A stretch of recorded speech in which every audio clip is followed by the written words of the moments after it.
Here we are. It's Election Day, November 5th. It's a gorgeous day here in Washington, D.C. Behind me, as you can see, is the White House. In front of me, the Washington Monument. We're going to be out on the streets and walking the National Mall in Washington, D.C., asking some people what they think of the election. What do they think the biggest issues are? Who are they supporting? Who are they not supporting? I'll be honest, I don't have much of a plan here, but we'll figure it out as we go. So I'm here on Pennsylvania Avenue, just in front of the White House. Spending a lot of time in and around D.C., I can tell you, when there are protesters, which there are 365 days of the year, this is where they are. And today, there's none to be seen.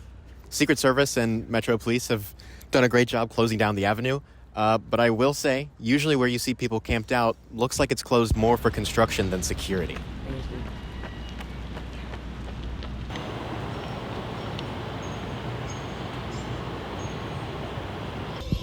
Well, sure enough, I kind of knew they couldn't possibly be that far. But it actually seems like a pretty small group. I haven't finished my walk yet, but we'll see what they have to say. Would you mind sharing your name? So this is where it begins to be even a little strange for a lot of people.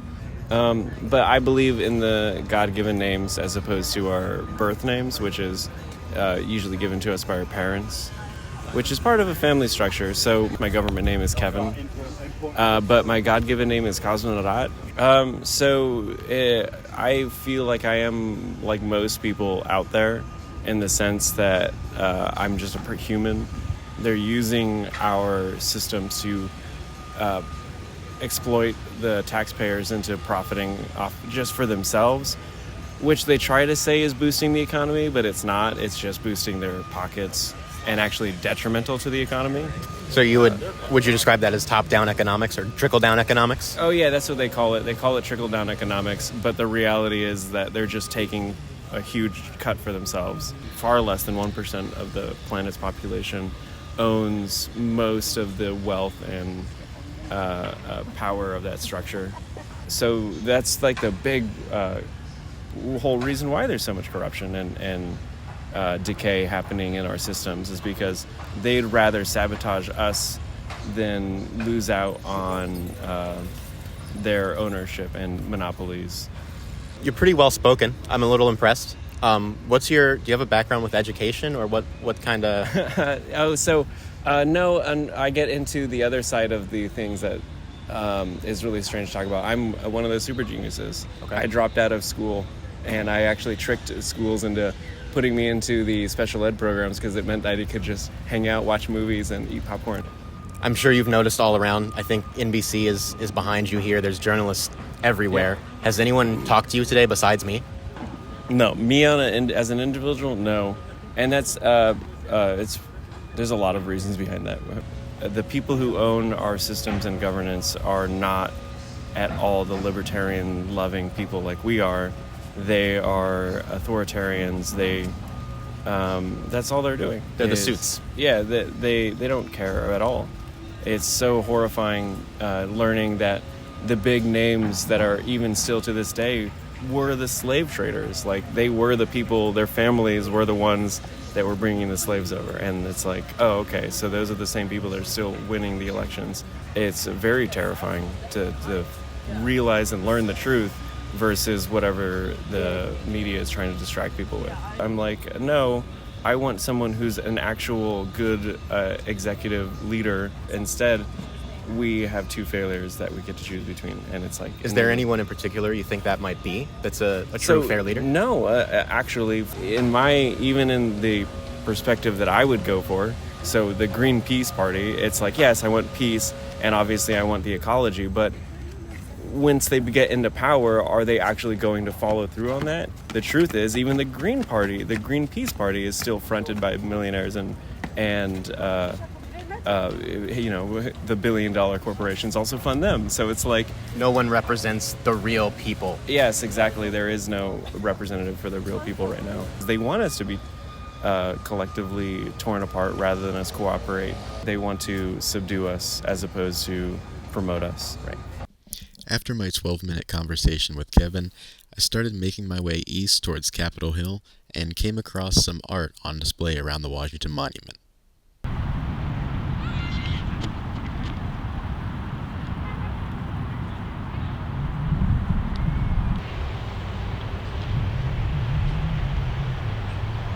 I'm here with Ellie.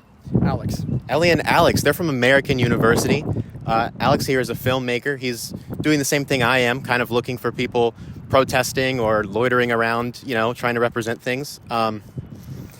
So I think maybe not a big fear, but a concern for a lot of Americans is the potential of another January 6th, another problem like that. Yeah. Do you think that's likely or less likely than last election? I have no idea. I would say, of course, it depends on the results, but I'm just hoping that it won't happen again because I have a fear that it would be more violent. Right.